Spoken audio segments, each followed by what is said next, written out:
ఇప్పుడు ఈ దినము ఆశీర్వదించండి, దీవించండి.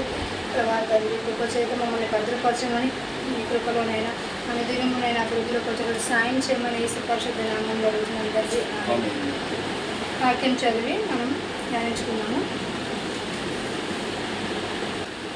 నిర్గమ కాండంలో మరి తల్లిని తండ్రిని సన్మానించమని వ్రాయబడి ఉంది. అంటే మరి తల్లిదండ్రులను మనము సన్మానించాలి.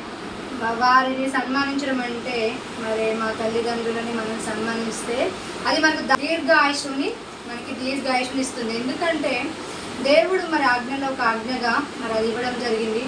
తల్లిదండ్రుల్ని మరి మా తల్లిదండ్రులు కఠినాత్ములు, మరి వారి యొక్క మాటల వల్ల మనకి నష్టం జరిగిందని మనము వారి మీద కోపం పెట్టుకోకూడదు. ఎందుకంటే వారు మన కోసము మరి జన్మనిచ్చి, అంతేకాకుండా వాళ్ళ రక్తాన్ని చెమటగా మార్చి మన కోసము ఎన్నో త్యాగాలు చేశారు. కాబట్టి వారిని మనం సన్మానించాలి.